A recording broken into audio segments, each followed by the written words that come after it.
Hi friends, நம்ம இன்றைக்கி பார்க்கக்கூடிய இந்த பூச்சியோட பேர் வந்து பிஎஸ்எஃப் பூச்சி. பிஎஸ்எஃப் அப்படின்னு சொல்கிறாங்க. இந்த பூச்சி வந்து நம்ம வீடுகளில் நம்ம பார்த்துருப்போம். லைட்டுக்கு பக்கத்தில் வந்து உட்காரும். இது எதுக்காக லைட்டு பக்கத்தில் வருதுன்னா, இனப்பெருக்கம் செய்யறதுக்காக தன்னுடைய துணையை தேடி வருது. நம்மளோட டே டு டே லைஃப்பில் நிறைய விதமான பூச்சிகளை பார்த்துருப்போம். தீங்கு விளைவிக்கக்கூடிய பூச்சி, நன்மை பயக்கும் பூச்சி. இந்த பூச்சி வந்து மனித குலத்துக்கும் சரி, கால்நடைகள், கோழி, மீன்கள் எல்லாத்துக்குமே ஒரு பயனுள்ள பூச்சி. அதனால தான் இதுக்கு பேர் வந்து பிளாக் ஷோல்டர் ஃப்ளை. இதை தமிழில் வந்து கருப்பு சிப்பாய் ஈக்கள் அப்படின்னு சொல்கிறாங்க. அது மட்டும் இல்லை, இந்த ஈயை வந்து படை வீரன் ஈ, போர் வீரன் ஈ அப்படின்லாம் சொல்கிறாங்க. இதோட சயின்டிஃபிக் நேம் ஹெர்மெட்டியா இலூசன்ஸ். இந்த ஈக்கள் வெளிச்சம் இருக்கக்கூடிய இடத்துல நம்ம பொதுவாக பார்ப்போம். ஆனால் இந்த ஈக்கள் பெரும்பாலும் எங்கெல்லாம் இருக்குன்னா, ஈரமான நிலங்கள், புற்படை, மரப்பட்டையின் கீழ்ப்பகுதி, விலங்கு கழிவுல எல்லாம் இந்த ஈ இருக்கும். இது பார்க்குறதுக்கு குளவி போன்று கருப்பு மஞ்சள் நிறத்தில் காணப்படும். இந்த ஈக்கள் பெரும்பாலும் ஒரு செயல்பாடற்று இளைப்பாரி கொண்டே இருக்கு, ரிலாக்ஸாக இருக்கக்கூடிய ஈ. இந்த ரிலாக்ஸாக இருக்கக்கூடிய ஈயை இன்னைக்கு விவசாயத்தில் இந்தியா உட்பட எல்லா நாடுகள்லையும் வளர்க்குறாங்க. பொதுவாக ஈயினாலே மக்கள் வெறுக்கக்கூடிய ஒரு உயிரினம். ஆனால் இந்த ஈயை மக்கள் வளர்க்குறதில் ஆர்வம் காட்டுறாங்க. ஏன்னா இந்த ஈயோட லார்வாக்களில் அதிகப்படியான புரதச்சத்து இருக்குது. அந்த புரதச்சத்து கால்நடைகளுக்கும், கோழிகளுக்கும், மீன்களுக்கும் உணவாகவும், அது மட்டும் இல்லை, இந்த ஈக்களோட கழிவுகள் வந்து நம்ம மரங்கொடி செடிகளுக்கு உரமாகவும் பயன்படுத்துகிறாங்க. இந்த ஈக்களை வந்து சும்மா வளர்க்க மாட்டாங்க, கட்டுப்படுத்தப்பட்ட சூழலில் தான் வளர்ப்பாங்க. இது 4 ஸ்டெப்பில் வளர்க்குறாங்க. முதல் ஸ்டெப்பில் ஈக்களை இனவிருத்தி செய்வாங்க. 2வது இந்த ஈக்கள் முட்டையிடும். 3வது இந்த ஈக்கள் புழுக்களாக வரும். வந்த புழுக்களை வளர்த்தெடுப்பாங்க. 4வது வந்து வளர்ந்த புழுக்களை எடுத்ததுக்கப்புறமா ஃப்ராஸ் அப்படின்னு சொல்லக்கூடிய ஒரு முறை. அது என்னென்னா, இந்த ஈக்களோட கழிவுகளை விவசாயத்திற்கு எருவாக பயன்படுத்துவாங்க. இந்த புழுக்களை உற்பத்தி பண்ணி எடுக்கிறதுக்கு 25 டிகிரி செல்சியஸ் வெப்பம் தேவைப்படும். அது மட்டும் இல்லை, 70%லேருந்து 80% ஈரப்பதமும் தேவை. அப்போ நம்ம இந்த புழுக்களை வளர்க்குறதுக்கு எடுக்கக்கூடிய ரூமில் வந்து இந்த டெம்பரேச்சரும் ஈரப்பதமும் இருக்கும்படி நம்ம பார்க்கணும். இந்த ஈக்கள் ஒரு தடவை 500லேருந்து 900 முட்டைகள் வரையும் இடும். 4 நாட்களில் இந்த முட்டைகள் பொரிக்கும். அதுக்கப்புறமா லார்வாவாக மாறின புழுக்கள் 13லேருந்து 18 நாட்கள் வேஸ்ட்டை வந்து சாப்பிட்டு தன்னோட உடம்பை வளர்த்துக்கிடும்.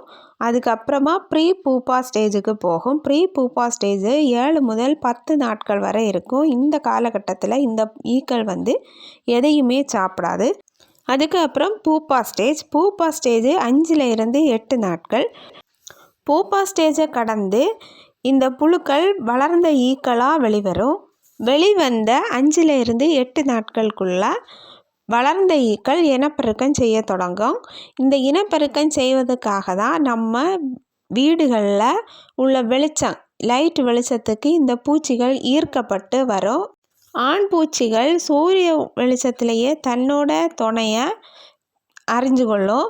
அது மட்டும் இல்லை, இந்த பூச்சிகள் ஒரு விதமான சிக்னலில் இந்த லைட்டோட வெளிச்சத்தில் தன்னோட துணைக்கு அறிவிச்சுக்கிட்டே இருக்கும். இந்த பூச்சியோட லார்வாக்களை விவசாயிகள் விவசாய கழிவுகளை அழிப்பதற்கு பயன்படுத்துகிறாங்க. விவசாயிகள் கழிவுகளை அழிப்பதுன்னா, நம்ம சமையலறை கழிவுகள், மீதமுள்ள உணவு கழிவுகள், விவசாயத்தில் வரக்கூடிய கழிவுகளில் இந்த பூச்சியோட லார்வாக்களை கொண்டு கொட்டும்போது அந்த லார்வாக்கள் இந்த கழிவுகளை உணவாக உட்கொள்ளும். இந்த மாதிரி இந்த லார்வாக்கள் கழிவுகளை உணவாக உட்கொள்கிறதுனால அந்த சுற்றுச்சூழல் மாசுபடுவதை தடுக்குது. இந்த ஈக்களோட லார்வாக்களில் 18 வகையான அமினோ ஆசிட்டும் ஒன்றாக இணைந்த 45% புரோட்டீன் சத்து உள்ளது. அதனால் கால்நடை வளர்க்குறவங்க இந்த ஈக்களோட லார்வாக்களை கால்நடைகளுக்கு உணவாக கொடுக்குறாங்க, குறிப்பாக பன்றிகளுக்கு. அப்புறம் இந்த ஈக்களோட லார்வாக்களை கோழிகளுக்கு தீவனமாக பயன்படுத்துகிறாங்க. அப்புறம் மீன்களுக்கு உணவாகவும் இந்த ஈக்களோட லார்வாக்களை பயன்படுத்துகிறாங்க. இந்த ஈக்களில் சோயாபீனில் இருக்கக்கூடிய புரதச்சத்துக்கும் மீன் உணவில் இருக்கக்கூடிய புரதச்சத்துக்கும் இணையான புரதச்சத்து இருப்பதால் தான் கால்நடை வளர்ப்பாளர்களுக்கு இந்த ஈக்களோட லார்வாக்கள் ஒரு வரம்னே சொல்லலாம். அப்புறம் இந்த ஈக்களும் சரி இதனோட லார்வாக்களும் ஊட்டச்சத்து நிறைந்த கழிவுகளை உற்பத்தி செய்யுது. இந்த கழிவுகள் உரமாக பயன்படுத்தப்படுது. இந்த உரத்தில் அதிகப்படியான பொட்டாசியம், நைட்ரஜன், பாஸ்பரஸ் சத்துக்கள் இருக்குது. அது மட்டும் இல்லை, இதில் நன்மை செய்யக்கூடிய நுண்ணுயிரிகளும் இருக்குது. இந்த நுண்ணுயிரிகள் பயிர்களுக்கு நல்ல வளர்ச்சியை கொடுக்கறதுக்கு பயன்படுது. அது அப்புறம் மண்ணோட வளத்தை மேம்படுத்தவும் பயன்படுது. இந்த ஈக்களோட லார்வாக்கள்லேருந்து வரக்கூடிய கழிவுகளால் உருவாக்கப்படக்கூடிய உரத்தை நம்ம பயன்படுத்துவதால் செயற்கை உரங்கள் பயன்படுத்துவதை குறைக்கலாம். இவ்வளவு நன்மைகள் நிறைந்த ஈயை இன்றைக்கி உலக நாடுகளில் எல்லாருமே வளர்ப்பதற்கு முயற்சி செய்கிறாங்க. தமிழ்நாட்டிலையும் நிறைய பேர் இந்த ஈக்களை வளர்த்து அதன் மூலம் பண்ணை மேம்பாட்டில் முன்னிலைக்கு வர்றாங்க. இந்த ஈக்களை வச்சு இன்னும் நிறைய ரிசர்ச் நடந்துகிட்டே இருக்குது. இந்த ஈக்களோட கழிவுகளில் இருந்து ஃபியூயல் தயாரிக்க முடியுமான்னு ரிசர்ச் பண்ணிகிட்டே இருக்காங்க. அது சக்ஸஸ்ஃபுல் ஆகுதா ஃபெயிலியர் ஆகுதான்னு நம்ம பொறுத்திருந்து பார்க்கலாம்.